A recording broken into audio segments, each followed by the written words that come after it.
Hello everyone, Pancakes here, and we have some more Black Ops 2. This is some kill confirmed on Overflow, and this gameplay here, didn't know if I wanted to upload it. The final score is okay, not great.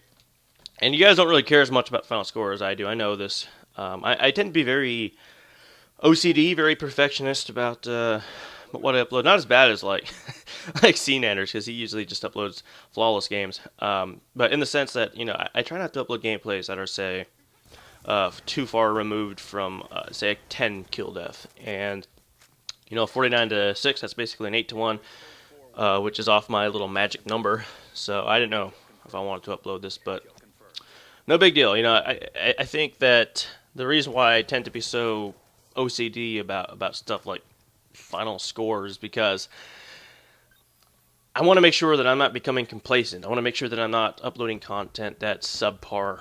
And this is sort of my way to try and ensure at least that I'm thinking about quality. So I apologize if you guys find it annoying or irritating that I'm so obsessive over stuff like that.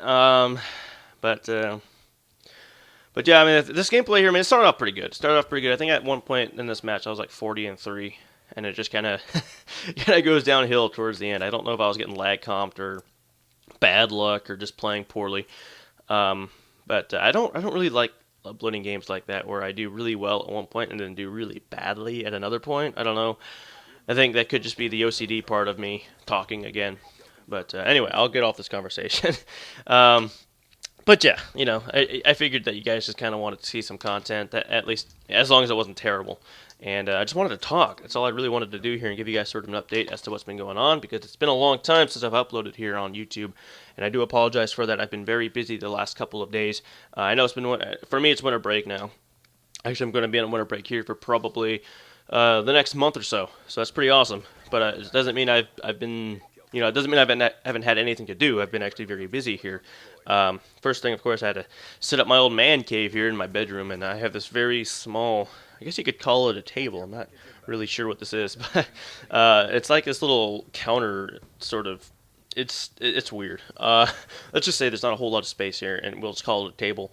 And in here, I've had to set up my Xbox, my PVR, my TV, my laptop, and all the cables. And it was kind of hard to fit everything in here. Um, but I got it to work. Took some time, but I got it to work. And I've been playing a lot of Mass Effect 3 when I've had time to do so. I haven't actually really played a whole lot of games. During the day, I'm usually out running errands or doing stuff with my family. But when I'm free, usually at night, I've been actually playing mostly Mass Effect 3, which is an awesome game. I know it's old now. Well, not really old. It's been out for like a year. But as I said before, I'm a huge fan of the whole Mass Effect franchise. Mass Effect 1 and 2. Two of my favorite games of this generation. So, of course, when Mass Effect 3 came out, I was like, hell yes, I'm buying it. But for whatever reason, I never really got around to playing it. I don't know why. I really don't know why. Maybe I just kind of, I put it off and then forgot about it, I guess.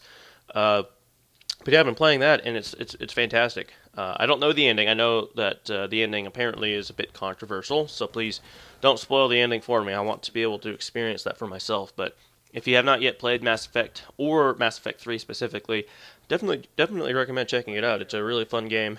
I've really been enjoying it. It's if you like the first two games, particularly the second game, the gameplay seems to be more in line with the second game. You'll love this game. I mean, it's pretty much it's an awesome game. I don't know what else to say about that.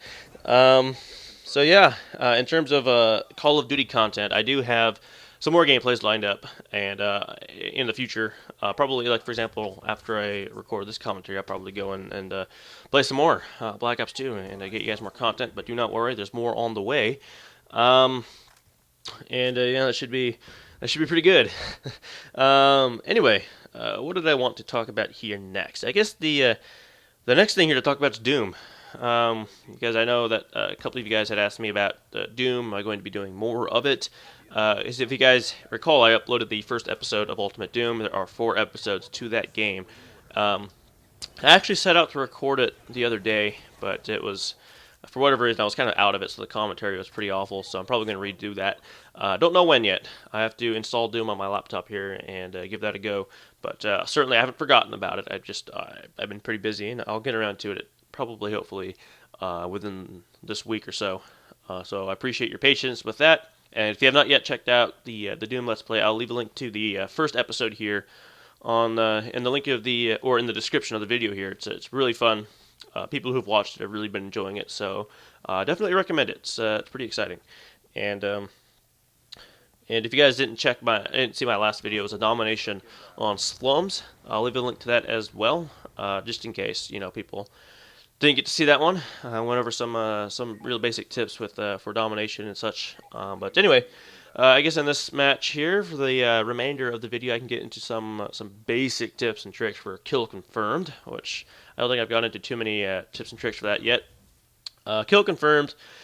I'd say the key three things maybe that will make it a bit easier for you is, number one, I'd run an SMG, and I'd put a silencer on your SMG, and I'd stick to close quarters, usually on the outsides of the map. If you do these three things, you'll find, at the very least, it's a bit easier to get a good score.